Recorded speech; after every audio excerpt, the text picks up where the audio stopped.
इस वक्त तकरीबन शहर के तमाम मकामात का जो है पानी की निकासी हो चुकी है, लेकिन स्टेशन रोड ताहाल ज़ेर आब है।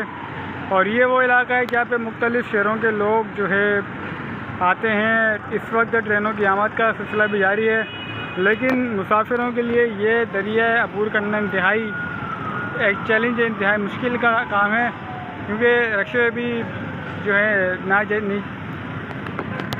अस्सलामुअलैकुम। इस वक्त तकरीबन शहर के तमाम मकामात से पानी की निकासी हो रही है, लेकिन स्टेशन रोड पे ताहाल पानी जमा है। और ये इस वक्त ट्रेनों की आमद का टाइम भी है और मुसाफिरों को उस पार और इस पार आने में इंतहाई मुश्किलात का सामना करना पड़ रहा है। इंतज़ामिया की नाअहली के सबब जो है इस वक्त जो है एक इंतहाई अहम पॉइंट शहर का स्टेशन वो अब तक ज़ेर आब है।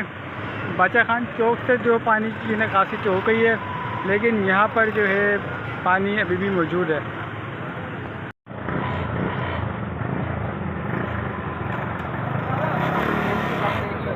ये स्टेशन रोड का हाल है। शहर के तमाम मकामात से तकरीबन पानी की निकासी हो रही है, लेकिन शहर का एक अहम हिस्सा जो कि मुसाफिरों का आना जाना है, यहाँ पर दीगर शहरों के लोग यहाँ पर आते हैं, लेकिन ये हैदराबाद की सूरत हाल है। इंतज़ामिया ने अब तक यहाँ से पानी नहीं निकाला है, जबकि अल्हम्दुलिल्लाह शहर के दीगर हिस्सों से पानी की निकासी हो गई है। हैदर चौक से, बाचा खान चौक से और दीगर हिस्सों से जो है पानी की निकासी हो रही है, लेकिन ताहाल यहाँ से पानी की निकासी नहीं हो पाई है। इस वक्त जो है सीबीओ वाली कैफियत जो है महसूस हो रही है।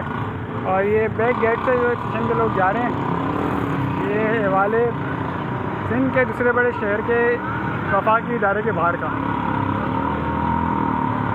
ये लहरें आ रही हैं, गोया सीबीओ की लहरें। इस वक्त तकरीबन शहर के तमाम मकामात का जो है पानी की निकासी हो चुकी है, लेकिन स्टेशन रोड ताहाल ज़ेर आब है। और ये वो इलाका है जहाँ पे मुख्तलिफ़ शहरों के लोग जो है आते हैं। इस वक्त ट्रेनों की आमद का सिलसिला भी जारी है, लेकिन मुसाफिरों के लिए ये दरिया अबूर करना इंतहाई एक चैलेंज है, इंतहाई मुश्किल का